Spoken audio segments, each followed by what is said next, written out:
Genesis chapter 3. Now the serpent was more subtle than any beast of the field which the Lord God had made. And he said unto the woman, Yea, hath God said, Ye shall not eat of every tree of the garden?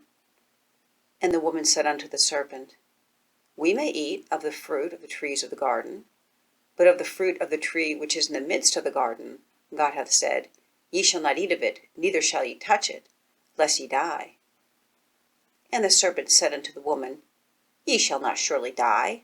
For God doth know that in the day ye eat thereof, then your eyes shall be opened, and ye shall be as gods, knowing good and evil. And when the woman saw that the tree was good for food, and that it was pleasant to the eyes, and a tree to be desired to make one wise, she took of the fruit thereof, and did eat, and gave also unto her husband with her, and he did eat. And the eyes of them both were opened, and they knew that they were naked, and they sewed fig leaves together, and made themselves aprons. And they heard the voice of the Lord God walking in the garden in the cool of the day. And Adam and his wife hid themselves from the presence of the Lord God amongst the trees of the garden. And the Lord God called unto Adam, and said unto him, Where art thou? And he said, I heard thy voice in the garden, and I was afraid, because I was naked, and I hid myself. And he said, Who told thee that thou wast naked? Hast thou eaten of the tree whereof I commanded thee that thou shouldst not eat? And the man said, The woman whom thou gavest to be with me, she gave me of the tree, and I did eat.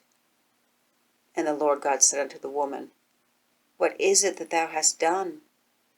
And the woman said, The serpent beguiled me, and I did eat. And the Lord God said unto the serpent, Because thou hast done this, thou art cursed above all cattle, and above every beast of the field. Upon thy belly shalt thou go, and dust shalt thou eat all the days of thy life. And I will put enmity between thee and the woman, and between thy seed and her seed. It shall bruise thy head, and thou shalt bruise his heel. Unto the woman he said, I will greatly multiply thy sorrow and thy conception. In sorrow thou shalt bring forth children, and thy desire shall be to thy husband, and he shall rule over thee. And unto Adam he said, Because thou hast hearkened unto the voice of thy wife, and hast eaten of the tree, of which I commanded thee, saying, Thou shalt not eat of it. Cursed is the ground for thy sake. In sorrow shalt thou eat of it all the days of thy life. Thorns also and thistles shall it bring forth to thee, and thou shalt eat the herb of the field. In the sweat of thy face shalt thou eat bread, till thou return unto the ground. For out of it wast thou taken, for dust thou art, and unto dust shalt thou return. And Adam called his wife's name Eve, because she was the mother of all living.